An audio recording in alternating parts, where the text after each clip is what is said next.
प्रभु राम देव भगवान अल्लाह खुदा ईश आदि नाम एक ही शक्ति के हैं। वो कैसा है, कहां है, कैसे मिलता है, किसने देखा है? ये प्रश्नवाचक चिन्ह पूर्ण रूप से हटाने के लिए अवश्य सुनिए जगत गुरु तत्वदर्शी संत रामपाल जी महाराज के अमृत वचन, सर्व पवित्र धर्मों के पवित्र शास्त्रों के आधार पर।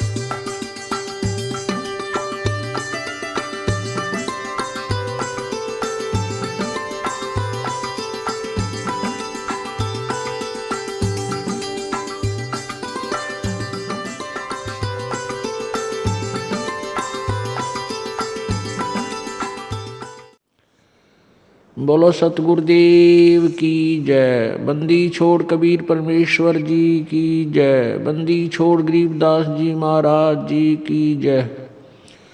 स्वामी रामदेवानंद जी गुरु महाराज जी की जय। सर्व संतों की जय, सर्व भक्तों की जय, धर्मी पुरुषों की जय, श्री काशी धाम की जय, श्री छुडानी धाम की जय, श्री करौथा धाम की जय, श्री बरवाला धाम की जय। सत साहिब गरीब नमो नमो सतपुरुष को नमस्कार गुरु की नहीं। सुर नर मुनि जन साधुआ संतों सर्वसदी नहीं। सतगुरु साहेब संत सब डंडो तम प्रणाम। आगे पीछे मध्य हुए तिनको जा कुर्बान। निराकार निर्विषम काल जाल वैभंजनम। निर्लेपम निज निर्गुणम अकल अनुबेशुंदनम। सोहम सुरति समाप्तम सकल समाना निर्तल। उज्ज्वल हिरंबर हरदमम बेपरवाह था है वार पार नहीं मज्जतम। गरीब जो सुमर सिद्ध होई गणनायक गलताना। करो अनुग्रह सोई पारस पद परवाना। आदि गणेश मनाऊं गणनायक देवन देवा। चरण कमल लो लाऊं आदंत करूं सेवा। परम शक्ति संगीतम रिद्धि दाता सोई। अवगत गुण अतीतम सत्य पुरुष निर्मोही। जगदम्बा जगदीशम मंगल रूप मुरारी। तन मन अर्पों शेषम भक्ति मुक्ति भंडारी। सुर नर मुनि जन ध्यावे ब्रह्मा विष्णु महेशा। शेष सहस मुख गावे हैं पूज्य आदि गणेशा। इंद्र कुबेर सरीखा वरुण धर्म राय ध्यावे। समर्थ जीवन जी का मन इच्छा फल पावे। 33 कोटि अधारा जावे से 88। उतरे भव जल पारा कट है यम की फांसी। 33 कोटि अधारा जावे से 88। उतरे भव जल पारा कट है यम की फांसी। सत साहिब कर जोरूं विनती करूं। धरूं चरण पर शीस। गुरु जी राम देवानंद जी महाराज ने दियो नाम बख्शीश। कोटि कोटि सिजदा करूं कोटि कोटि प्रणाम। चरण कमल में राखियो मैं बांदी जाम गुलाम। कुत्ता तेरे दरबार का, मोतिया मेरा नाम। गले प्रेम की जेवड़ी, जहाँ खेचो वहाँ जाऊं मैं। तो करो तो बावड़ू, दूर दूर करो तो जाऊं। जो राखो तो ही रहूं, जो देवो सो खाऊं।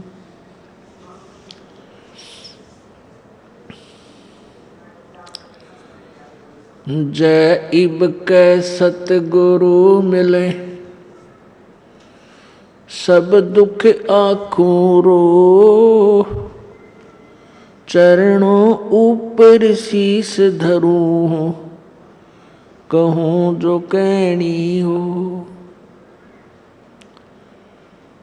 कबीर साईं मिलेंगे, पूछेंगे कुशलात। आद अंत की सब कहूँ, अपने दिल की बात। गुरु जी तुम ना भूलियो, चाहे लाख लोग मिल जाही।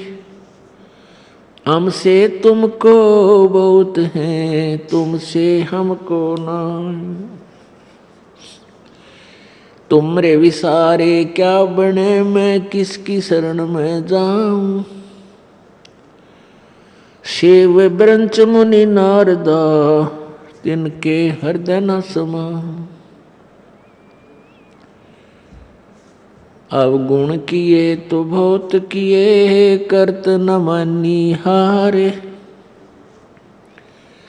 बावे बंदा बख्श दियो, बावे गर्दन उतार।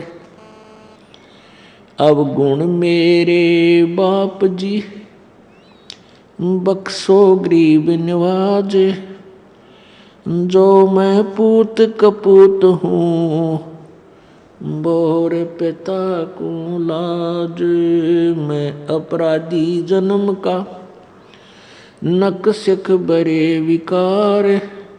तुम दाता दुख बंजना, मेरी करो सुबार।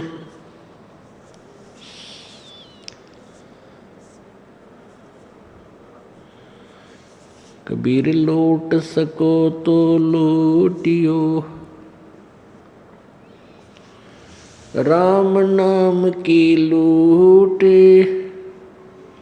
पीछे फिर पछताओगे, प्राण जाएंगे छूट। नहीं भरोसा देह का, विनस जावे छन माही। श्वास उश्वास में नाम जपो हो, और यतन कछु नाही। कबीर श्वास उश्वास में नाम जपो, व्यर्थ श्वास मत खो। ना जाने इस श्वास को भाई आवन हो के न हो। वो पृथ्वी पति चकवे गए, जिनके चक्र चलंत।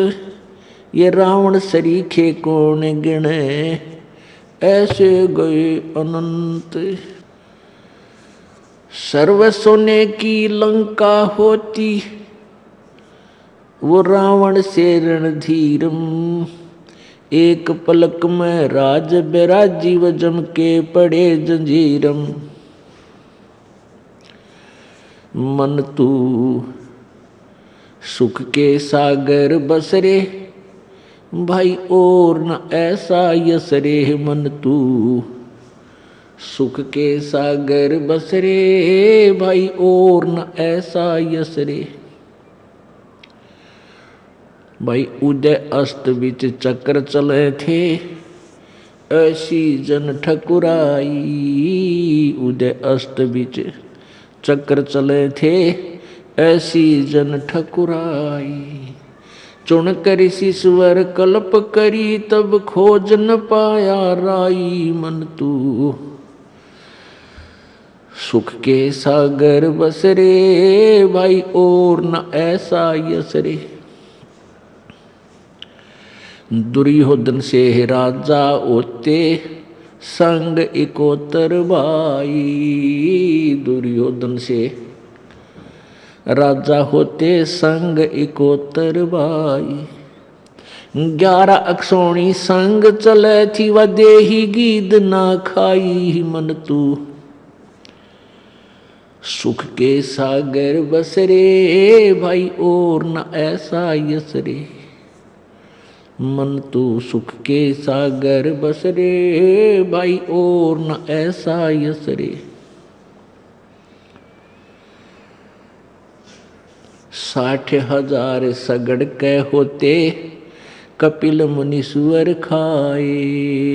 60,000 सगड़ के होते कपिल मुनीश्वर खाए। एक सपुत्र उत्तान पात का वो परमात्म पद पाए मन तू। सुख के सागर बस रे भाई और न ऐसा यस रे। मन तू सुख के सागर बस रे भाई और न ऐसा यस रे।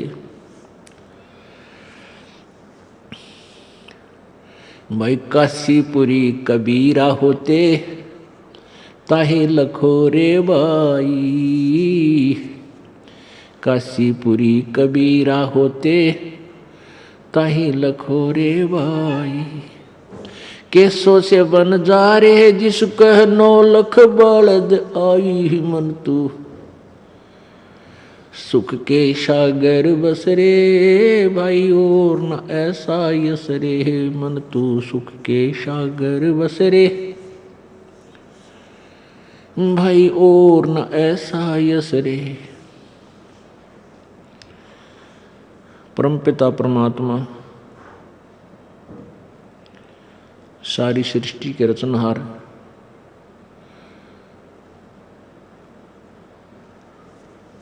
पूर्ण परमात्मा पूर्ण ब्रह्म कष्ट निवारक संकट मोचन अंगहारी पाप नाशक वो कबीर देव हैं। वो कबीर प्रभु हैं। ये वही परमेश्वर हैं जो बनारस में काशी में 120 वर्ष तक एक जुलाहे की भूमिका करके अपने यथार्थ ज्ञान का अपने विषय में वास्तविक जानकारी का प्रचार वो स्वयं कर कर गए। पुण्यात्माओं, आप सभी काल के जाल में फंसे हुए हो और इस काल भगवान ने आपको बिल्कुल ज्ञानहीन बना दिया है। इस काल भगवान ने अपने को केवल यहीं तक सीमित कर दिया है कि संतानों उत्पत्ति कीजिए, उसके बाद इनकी परवरिश करो, फिर इनका विवाह कर दो और फिर आप बेशक मर जाओ। पुण्यात्माओं, संतान उत्पत्ति, इनकी परवरिश, विवाह शादी, जो भी फिर इन बच्चों के निमित्त इनके भाग्य में, उनके जीवन में जो कुछ भी घटना घटनी है वो पूर्व निर्धारित है। और हम सभी भी अपने प्रारब्ध को ही पूरा करने के लिए यहाँ आए हुए हैं। प्रारब्ध वो जीवन है, एक मानव जीवन या एक प्राणी जीवन है जिसमें पूर्व जन्म के संस्कारों का ही आपको भोग प्राप्त होता है। उसको आप भक्ति ना करोगे तो भी भोग रहे हैं और भक्ति करोगे तो भी आप उस प्रारब्ध को तो भोग ही रहे हो। जो आपके प्रारब्ध में है वो तो आपको मिलेगा ही मिलेगा।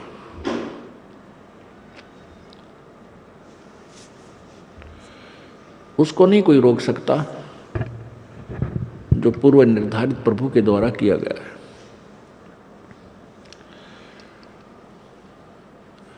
इसके साथ साथ हम परमात्मा की भक्ति साधना शुभ कर्म नहीं करते, ये हमारी भूल है।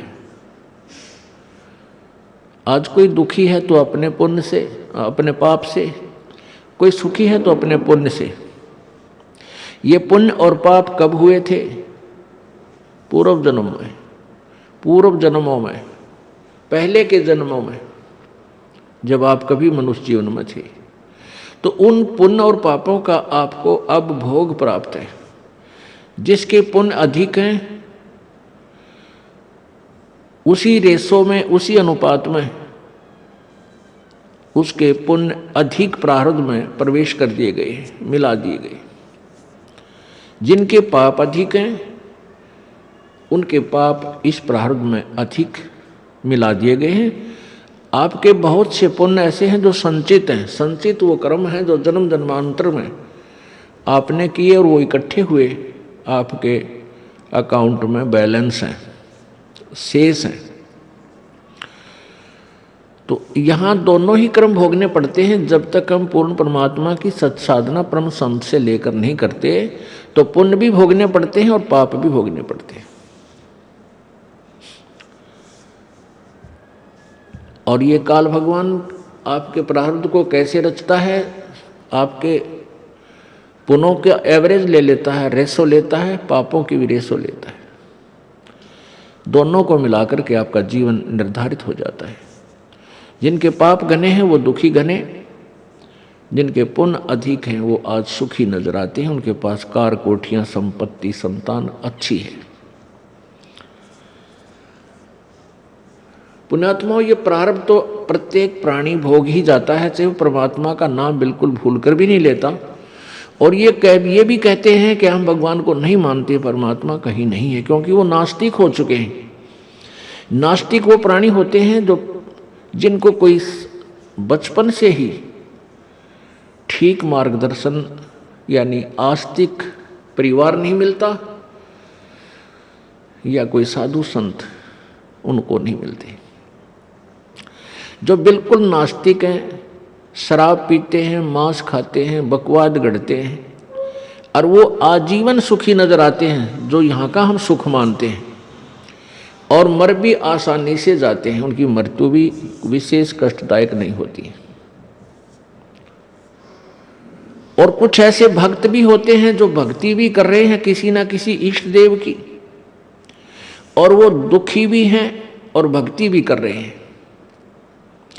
अब जो दुखी हैं वो भक्ति इसलिए करते हैं कि हम सुखी हो जाएं, वो उनकी मजबूरी है। और लेकिन वो सुखी भी नहीं होते और दुखी भी होते रहते हैं, और फिर उनकी दुर्गति से मृत्यु भी होती है। ये उसका प्रारब्ध था। अब यहां समस्या आ जाती है कि जो व्यक्ति कॉमन होते हैं, न्यूट्रल होते हैं, वो ये कहते हैं भी उस व्यक्ति ने कभी भक्ति नहीं की, ना अच्छे काम किए, और सारी उम्र ठाठ करे, बढ़िया उसकी संपत्ति, संतान थी, खूब बरकत हुई इसके घर में, और मर भी आसानी से गया। उसको कोई जो ना परेशानी नहीं उठानी पड़ी, ना कहीं बड़ा सा कोई ज़्यादा बीमार हुआ। और एक हम देखते हैं ये भक्त सारी उम्र इसने भक्ति भी की, मंदिरों में गया, मस्जिदों में गया, वहाँ धामों पर चक्कर लगाए, भक्ति भी करता रहा, गीता जी का पाठ करता था, और इसको कोई बरकत नहीं हुई, दूने दुख हुए। तो इससे जो न्यूट्रल व्यक्ति होते हैं वो बट नेचुरल नास्तिक हो जाते हैं। वो ये सोचते हैं बताइए भक्ति करा करता रही, इसने करी कोई ना, ये ठाठ से रहा रही, इसकी दुर्गति हो रही, तो क्या दे रहा इस भक्ति में, क्या रखा इस भक्ति में। तो पुण्यात्मा, ये तो है कॉमन सोच, अपनी साधारण व्यक्ति की, अपने लेवल की, अपने स्तर का ज्ञान है, ये लोक वेद है। इन सभी धारणाओं को सेट करने के लिए, सभी धारणाओं को सुचारू करने के लिए भी कौन से काम करने चाहिए, कौन से ना करने चाहिए, और वो जो व्यक्ति सुखी रहा सारा जीवन ठाठ किए, वो उसमें क्या राज था, और जिसने भक्ति भी की दुर्गति रही उसमें क्या राज था। इसका निर्णय संत देते हैं, सतगुरु के विचार देते हैं, परमात्मा के सदग्रंथ देते हैं, परमात्मा का विधान बताएगा। तो उसको हमने मानना चाहिए, उस पर आरूढ़ हो जाना चाहिए। फिर हम अपनी दंत कथाओं को आगे नहीं लाना चाहिए, उसमें वो आगे नहीं अड़ानी चाहिए। तो जब हमें पूर्ण ज्ञान होगा, तत्व ज्ञान हमें हो जाएगा, फिर ये सभी इस प्रकार की जो शंकाएं हैं ये मन में कभी नहीं उठेंगी। तो पुण्यात्माओं, प्रारब्ध तो प्रत्येक प्राणी अपना भोग ही रहा है और भोगता रहेगा। इसके साथ साथ हमने एक अति आवश्यक कार्य और करना चाहिए था, जिसको हम नहीं कर पाए, कारण कुछ भी रहा। वो अति आवश्यक कार्य है परमात्मा परमेश्वर पूर्ण ब्रह्म की भक्ति, शास्त्र अनुकूल परम संत से लेकर के गुरु धारण बना करके, यानी पूर्ण संत, इन नकली संतों से, अधूरे जो कथित संत हैं, इनसे उपदेश लेने मात्र से भी लाभ कतई नहीं होगा। अब जैसे वो व्यक्ति भक्ति भी करता था दूसरा, और एक नहीं करता था, एक वो सुखी भी रहा, दूसरा भक्ति करते करते भी दुखी रहा, तो प्रथम तो उसके प्रारब्ध था, उसके दुख थे, उसमें पाप गणे कर रखे थे किसी जन्म में, वो उसने भोगे। और दूसरा, उस व्यक्ति के पास शास्त्र अनुकूल साधना नहीं थी, पूर्ण परमात्मा की नहीं थी। जब तक आप पूर्ण परमात्मा, पूर्ण ब्रह्म, सत्य पुरुष कबीर देव की, कबीर परमात्मा की भक्ति नहीं करोगे परम संत लेकर यथार्थ मंत्रों से, तब तक आप अपना प्रारब्ध तो भोगते रहोगे, जैसा किया वैसा कर्म भी भोगोगे। अन्य किसी भी देव की, किसी भी भगवान की आप जी पूजा करते हो, उससे आपके, ठीक है, पुण्य और भक्ति कर्म जो उस स्तर के हैं वो तो इंक्रीज हो जाएंगे, वो पुण्य तो बढ़ जाएंगे, लेकिन आपके गुड अकाउंट में लिख दिए भी जाएंगे। लेकिन आपके प्रारब्ध के कष्टों में, संकटों में कोई परिवर्तन नहीं कर सकते, नहीं हो सकता, क्योंकि वो प्रभु जिनकी आप साधना करते हो वो अंगारी नहीं है, वो पापों के शत्रु नहीं है, वो बंदी छोड़ नहीं है, वो बम्बारी नहीं है। इसलिए हमने उस परम पिता परमात्मा पूर्ण ब्रह्म की वो सत्य भक्ति करनी पड़ेगी, जिससे हमारे पाप भी नाश हों, प्रारब्ध में हमारे जो कष्ट लिखे हुए हैं उनको भी परमात्मा नाश करे। पुण्यात्माओं, परमात्मा की प्राप्ति भक्ति हम इसी उद्देश्य से करने लगते हैं कि प्रथम तो हम ये चाहते हैं कि भाई भगवान हमारा कल्याण करे, साधना भक्ति करने से हमारा कल्याण हो। कल्याण का क्या तात्पर्य है? कल्याण का अर्थ है कि हमें हर प्रत्येक, जैसे प्रत्येक दिशा में हम सुखी हों, ना कोई आपत्ति आवे, ना कोई कष्ट भोगना पड़े, और पूर्ण मोक्ष हो। कल्याण का अर्थ होता है कति छुटकारा हो जाए, हम बिल्कुल दुखों से दूर हो जाए, उसको कल्याण कहते हैं। अब कति छुटकारा क्या हो? कोई पाप, कोई दुख ना हो, और दुख तब तक बना रहेगा जब तक आपका जन्म मृत्यु है, क्योंकि यहां जब आपका प्रारब्ध बनकर आओगे तो पुण्य और पाप दोनों होंगे।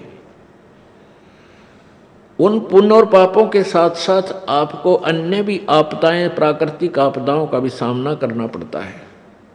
यहाँ अन्य प्राणी जो हिंसक प्राणी हैं वो भी आपको बाधा करते हैं, और दुष्ट प्रकार के व्यक्ति भी जो मनुष्य शरीर में आए हुए हो, नीच प्राणी, वो भी आपको तंग करने में कसर नहीं छोड़ते हैं। तो जब तक आप यहाँ आते रहोगे, जन्मते मरते रहोगे, आप सुखी नहीं हो सकते। ये सुख हो ही नहीं सकता, क्योंकि मां के पेट में दुख पान लगाए प्राणी।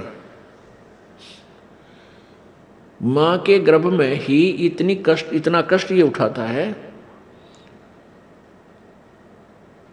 कि ऊपर ने तो पैर होते हैं, नीचे को सिर, और फिर वो बच्चा अंदर उसको बहुत पीड़ा होती है। आत्मा जो है ये, इसके अंदर युगों युगों के संस्कार फीड हैं। आत्मा के अंदर अंतःकरण में एक कंप्यूटर है जिसमें कोड वर्डों में अनंत असंख्य जन्मों के आपके सभी संस्कार उसके अंदर डिपॉजिट हैं, फीड हैं, जमा हैं। और जब ये प्राणी माँ के पेट में होता है, इसको सब याद आ जाते हैं।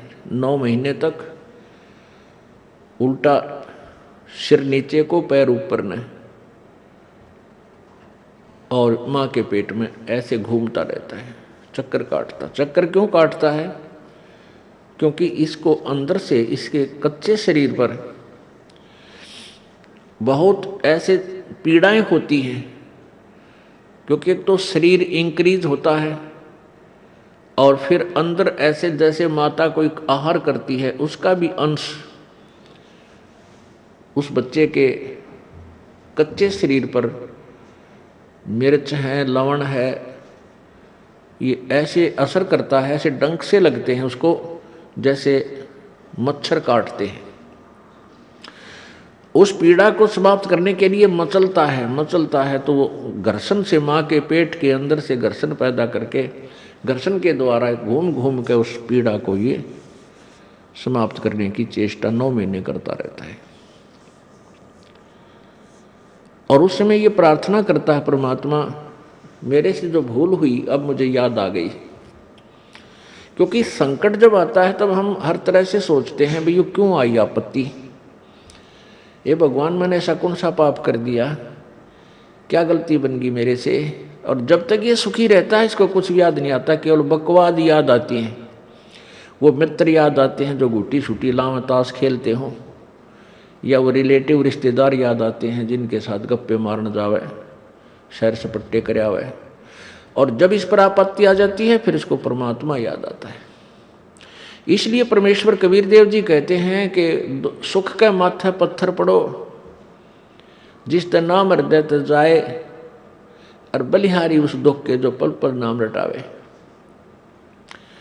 परमेश्वर कहते हैं कि ऐसा सुख भी ना देना, ये मांगना मालिक से। हमें संकेत करते हैं परमात्मा अप बाणी बोल के अपने ऊपर ही, कहते हैं भगवान इसे सुख का आग लगो जिस तेरा नाम भूल पड़े, तेरी याद जिससे जा, मैंने इसे सुख की जरूरत नहीं। परमात्मा आग लगे इसे, क्योंकि ये सुख तो झूठा है, ये तो अस्थायी कुछ ही समय के लिए है।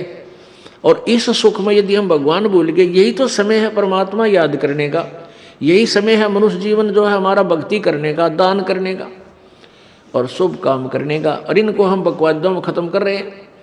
तो ये सुख जो आज है स्थायी है, ये पिछले पुण्य से है, और हमने उस सुख की जरूरत नहीं। परमात्मा जो हमारे इस भक्ति मार्ग से दूर कर दे, आपसे दूर करे, वो बलिहारी उस दुख के, कहते हैं कुर्बान हो उस दुख के जो दुख हमें भगवान याद दिलावे।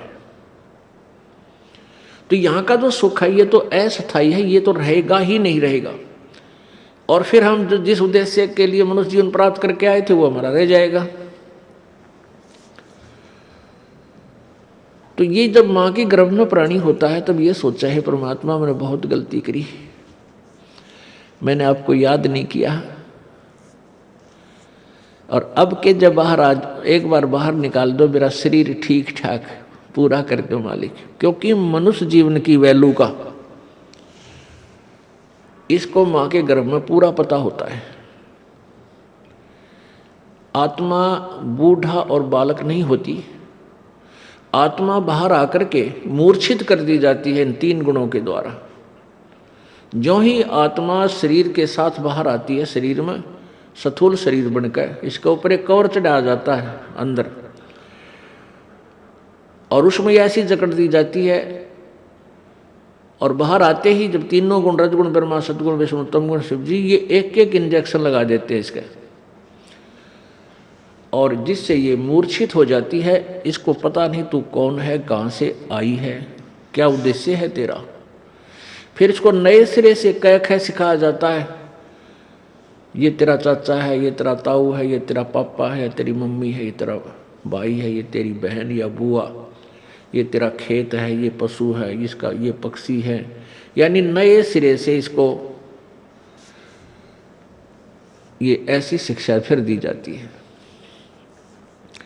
माँ के गर्भ में इसको पता होता है कि मैं जब भी जाता हूँ, बाहर गए हैं उसी समय हमने भक्ति नहीं की, और परमात्मा की सत्य भक्ति ना करने से अन्य भक्ति तो बहुत की, जैसे ओम नाम का जाप करके ऋषियों ने हठ योग करके तप किए, उस साधना से कहाँ चले गए, स्वर्ग चले गए, महास्वर्ग चले गए, वहाँ देवता बन गए हैं, ब्रह्मा विष्णु महेश तक की पदवी को हमने प्राप्त कर लिया। और फिर अपने पुण्यों को समाप्त करके हम फिर पशु बन गए, पक्षी बन गए, गधे बन गए, कुत्ते बन गए, सुअर बन गए।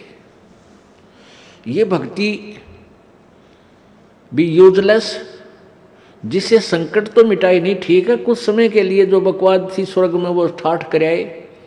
जैसे एक धनी व्यक्ति यहाँ हरियाणा, पंजाब, राजस्थान, उत्तर प्रदेश आदि का, और 2 महीने कुल्लू मनाली शिमला की साइड चला जावे, पैसे ले जाओ 20, 30, 50 हज़ार 2 महीने के लिए, पूरा परिवार चला जाए, चाहे आप अकेला जाए। और वहाँ क्या करते हैं, ठाठ करने का क्या तरीका है कि होटल में कमरा किराए पर ले लिया, और वहाँ सारा दिन ठंडी ठंडी हवा, अच्छे बाग बगीचे, पहाड़ दृश्य दिखाई दें, सुंदर सुंदर, उनने घूम फिर कर देखा है, और 2 महीने वहाँ रहे, क्योंकि वहाँ बहुत ही अच्छा वातावरण, मौसम होता है, गर्मी नहीं होती, प्यारी प्यारी ठंड होती है। तो वो 2 महीने में 20, 30, 50 हज़ार रुपये बर्बाद करके, खर्च करके, जेब कटवा के वापस आ जाता है। और 10 महीने फिर कर्म क्षेत्र में वो खून पसीना करे, झूठ बोला, क्षेत्र लूटा खसोटा, यानी पुण्य पाप इकट्ठे करे। ऐसे ही ये मनुष्य जीवन है, जब तक हमें स्थायी स्थान नहीं मिलेगा, सतलोक प्राप्ति नहीं होगी, यानी पूर्ण मोक्ष नहीं होगा, जन्म मृत्यु सदा के लिए नहीं मिटेंगी, तब तक हमारा ये चक्कर पड़ा ही रहेगा। तो इस आत्मा को माँ के शरीर में ये भी पता लग, पेट के अंदर ये भी पता चल जाता है कि जो साधनाएं मैं कर रहा हूं ये भी पूर्ण मोक्षदायक नहीं है, ये संकट निवारक भी नहीं है, और अब के पूर्ण संत की खोज करूंगा जो देवता बने हुए हैं। अब उन देवताओं को जब ये देवता पद प्राप्त करने की या स्वर्ग जाने की जो साधना करके चले गए, उसी साधना को ये अंतिम मान रहे थे, श्रेष्ठ मान रहे थे। तो वहां जाने के बाद फिर इनको याद आता है कि वेदों में लिखा है, क्योंकि जिन ऋषि महर्षियों ने वेदों अनुसार साधना की, और वो कहाँ गए, ब्रह्मलोक में, ब्रह्म की पूजा करने वाले ब्रह्मलोक में जाते हैं। और गीता जी अध्याय नंबर 8 के श्लोक नंबर 16 में लिखा है कि ब्रह्मलोक पर्यंत भी सभी आवागमन में है, जन्म और मृत्यु के अंदर है। तो इनको वहां पता चलता है भाई हमने वेदों अनुसार साधना की, और हम यहां आगे चलो स्वर्ग प्राप्त हुआ, महास्वर्ग मिल गया, लेकिन यहां भी मृत्यु होगी, हम फिर जाएंगे इसे छोड़कर। तो वहां क्या इनकी आपस में कैसी चर्चाएं चलती हैं इन देवताओं की।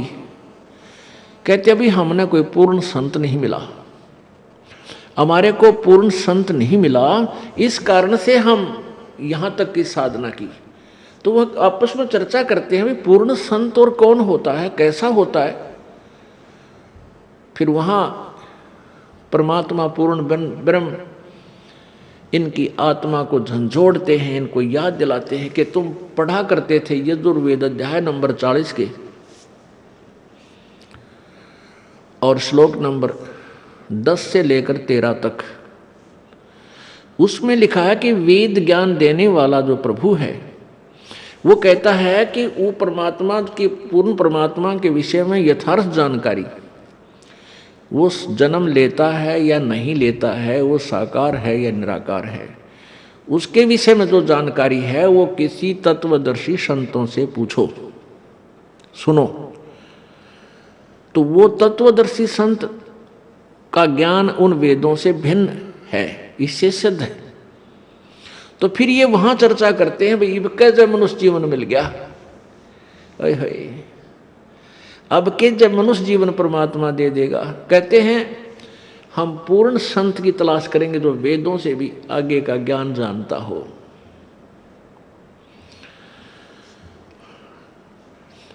अब परमात्मा अपनी सच्चिदानंद घन की वाणी में 5वें वेद में कहते हैं, इस देही को देवालोचे तू नर क्यों उकलाता। जैसे कई व्यक्ति दुखी हो जाते हैं अपने प्रारब्ध के पापों से, संकट के ऊपर संकट, संकट के ऊपर संकट आ रहा है, तो वो क्या दुखी होकर के क्या धारणा करते हैं, हे भगवान आत्महत्या कर लो। इसके विषय में परमेश्वर अपनी वाणी में कहते हैं, इस देही को और देवता लोचे तू नर क्यों उकलाता। इस मनुष्य शरीर को तो देवता भी तरस रहे हैं जो तुझे प्राप्त हुआ है, और तू इससे क्यों उकलाता है, यानी इससे क्यों छक लिया। अब इससे दुखी होकर तू इसको नाश करने जा रहा है, इससे अच्छा कोई संत तलाश कर, भक्ति कर, पूर्ण संत की खोज कर। अब यहां इन जालिमों ने क्या जुल्म कर रखा है, ये नकली संतों ने, ये असली संत तक जाने नहीं देते। जगह जगह इन ठगों ने अपनी दुकानें खोल ली,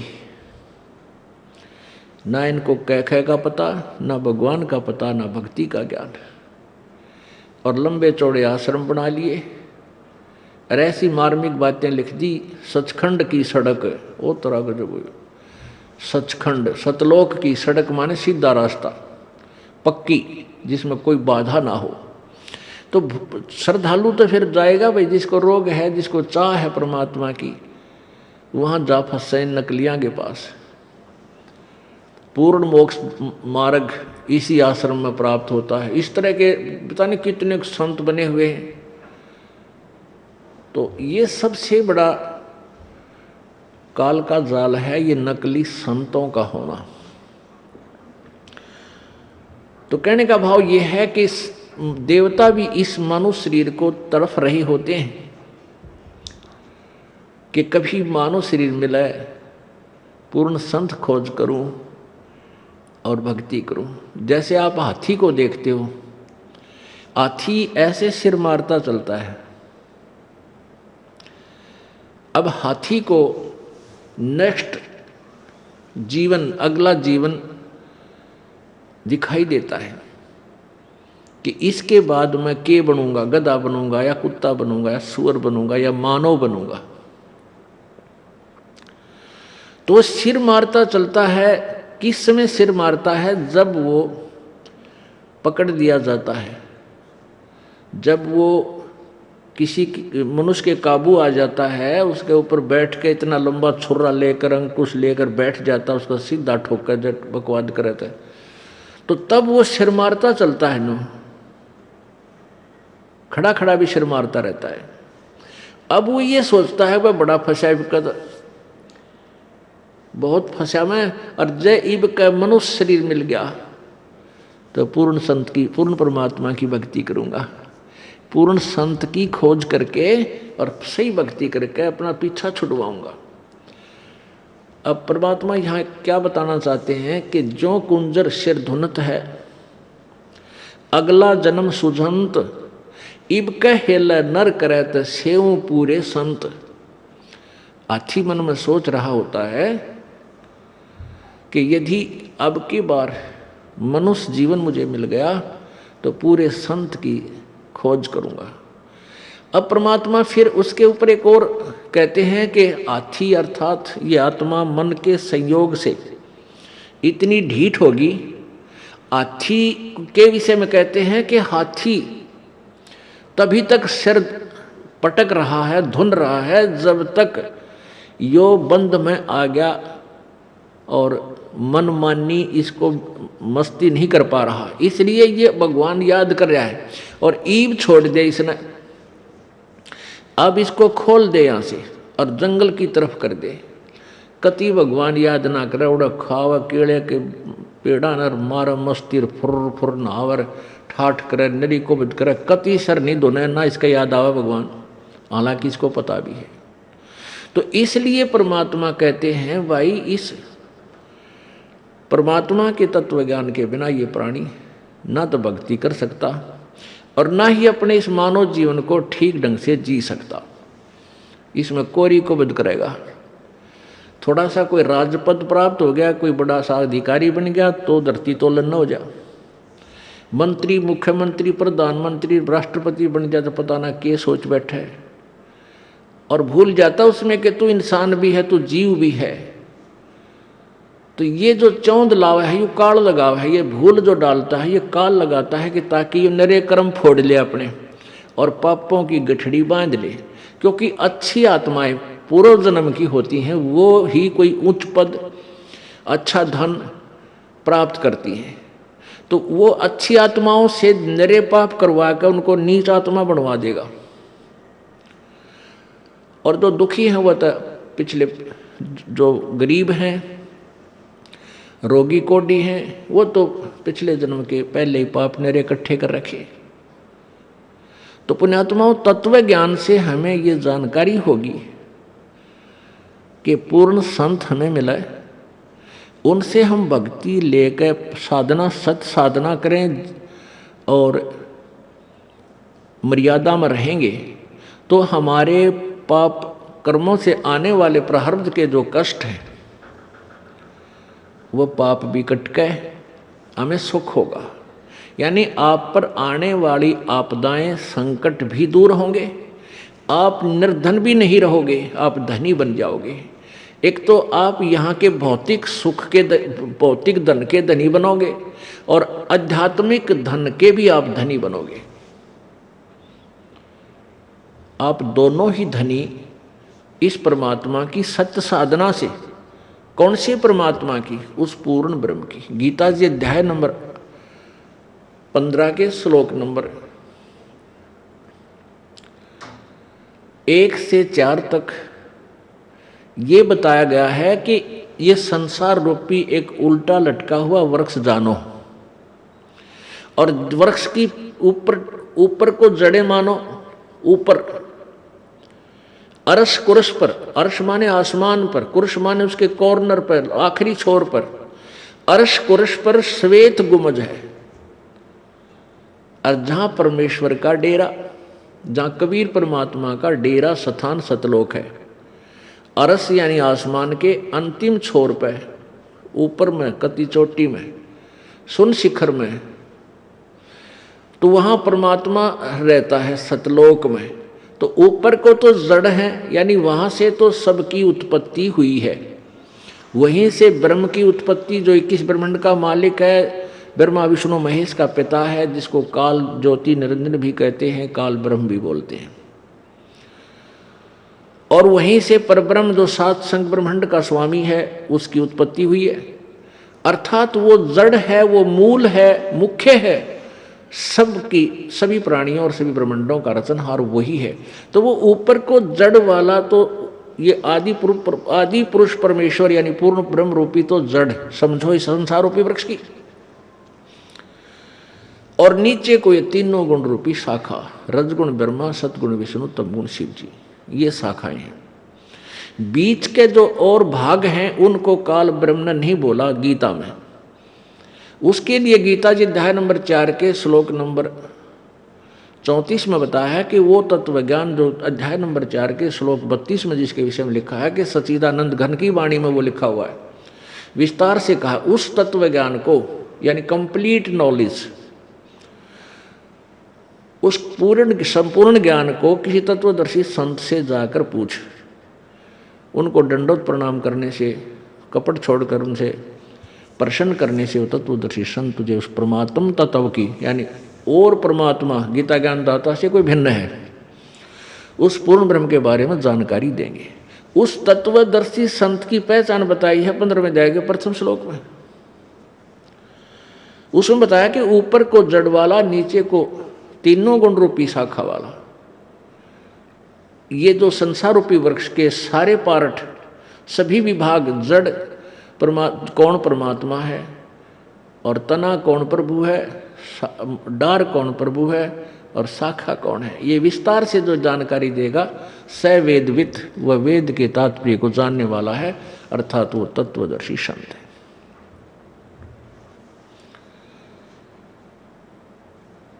अपुण्यात्माओं, परमेश्वर स्वयं आए थे। आप आरती, आप साजे, आप किंगर, आप बाजे, आप ताल झां जनकारा, आप नचे आप देखण हारा। कह कबीर ऐसी आरती गाऊं, आपा मध्य आप समाऊं। तो परमात्मा स्वयं ही आए हैं। आप आरती नहीं होगा, आप साजे, आप किंगर, आप बाजे, आप नचे और आप देखण हारा। आप ही एक दास की भूमिका कर रहे हैं परमात्मा, और स्वयं ही सब ब्रह्मांडों का संचालन करने वाले भी वही हैं, सबकी देख रेख भी वही कर रहे हैं। तो उन्होंने स्वयं ही आकर के ये ज्ञान बताया था, तत्व ज्ञान बताया था। उसमें वो क्या ज्ञान बताया था कि अक्षर पुरुष एक पेड़ है, निरंजनवा की डार, और तीनों देवा शाखा है, ये पात रूप संसार। उस परमेश्वर ने ही डिटेल बताई सारी। जड़ तो वो खुद मालिक है ही, उससे अलग बता रहा है कि जैसे पेड़ आपको बाहर नजर आता है पृथ्वी से, तुरंत वो मोटा जो हिस्सा होता है वो तना है। ये संसार रूपी वृक्ष का जो 7 संग ब्रह्मांड का जो अक्षेत्र है, उसका मालिक है, उसको तो समझो तना है, और वो है परब्रह्म यानी अक्षर पुरुष। उससे फिर आगे मान लीजिए तना का एक डार निकलती है मोटी, उसको समझो ये क्षर पुरुष, अक्षर यानी सर पुरुष यानी ब्रह्म ज्योति निरंजन कहो, इसे काल कहो। और उस डार के फिर 3 शाखा हैं, ये रजगुण ब्रह्मा, सतगुण विष्णु, तम गुण शिवजी रूपी शाखा, और फिर पात रूप संसार। इस विस्तार से जो बताएगा स वेदवित, वो तत्वदर्शी संत है। तो तत्वदर्शी संत की खोज करने के बाद उस परम पद परमेश्वर की खोज करनी चाहिए। जब तत्वदर्शी संत आपको मिल जाए, उसके पश्चात गीता जी अध्याय नंबर 15 के श्लोक 4 में कहा है कि तत्पश्चात परमात्मा के, उस परमेश्वर के उस परम पद की खोज करनी चाहिए, जहाँ जाने के बाद फिर संसार में लौटकर प्राणी कभी नहीं आता। और जिसने सारे ब्रह्मांडों की रचना की है, जिस भगवान ने, और गीता ज्ञानदाता कहता मैं भी उसी की शरण में हूँ, उसी की भक्ति करनी चाहिए। गीता जी अध्याय नंबर 18 के श्लोक नंबर 62 में कहा कि अर्जुन, तू सर्वभाव से उस परमेश्वर की शरण में जा जिसकी कृपा से तू परम शांति और शाश्वत स्थान अर्थात सनातन परम धाम को यानी सत्यलोक को प्राप्त होगा। वहां जाने के बाद फिर कभी जन्म मृत्यु नहीं होगी। वहां जाने के बाद प्राणी कभी लौटकर संसार में नहीं आते। 15वें अध्याय के 4थे श्लोक में स्पष्ट किया है। और इन 3 प्रभुओं के विषय में गीता जी अध्याय नंबर 15 के 16 और 17 श्लोक में स्पष्ट किया है। एक क्षर पुरुष, एक अक्षर पुरुष यानी एक ब्रह्म, एक परब्रह्म, और ये दोनों ही नाशवान हैं। इनके लोगों के प्राणियों का भी सतुल शरीर नाशवान ही है, और जीवात्मा सबकी वो तो अमर है ही, गधे की भी है, कुत्ते की भी है।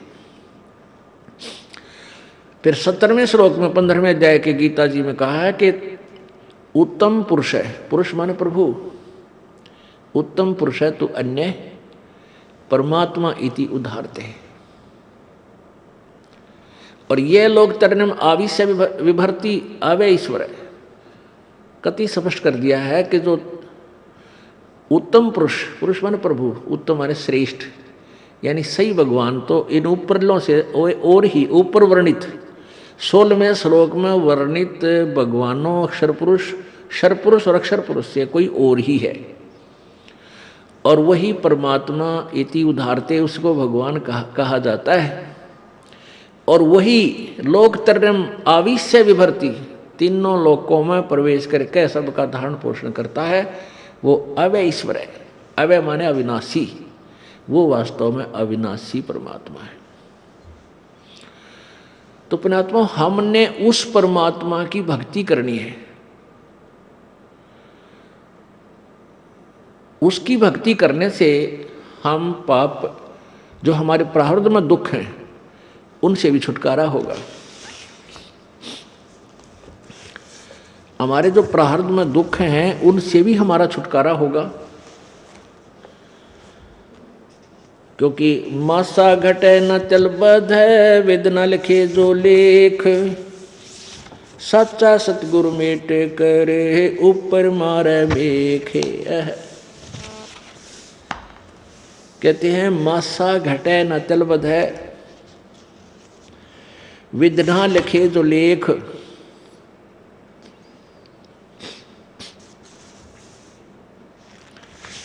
और सच्चा सतगुरु मेट के ऊपर मार दे मेघ। आपके प्रारब्ध में जो भी लिख दिया गया है, आपका जो मनुष्य जीवन आपको प्राप्त है, इसमें जो कुछ भी लिखा गया है इसमें कोई परिवर्तन नहीं हो सकता।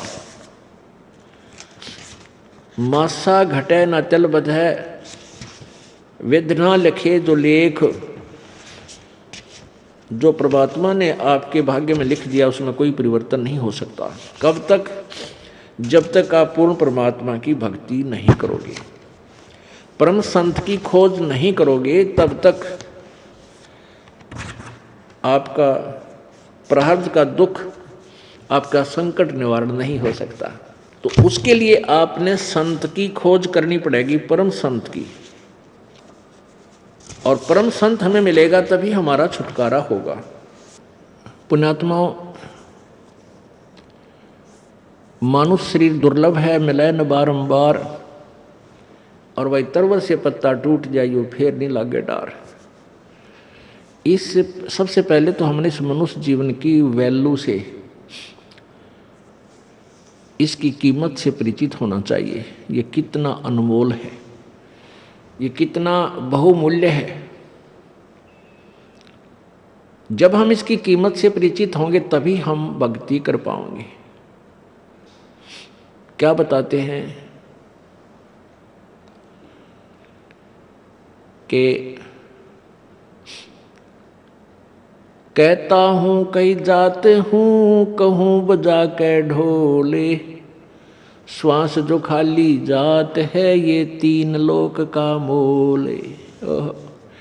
एक मानव शरीर का जो श्वास है, ये एक श्वास भी कहते तीन लोक के तुल्य, क्योंकि हम तीन लोक वह हमारे लिए तो बहुत बहुत ज़्यादा है।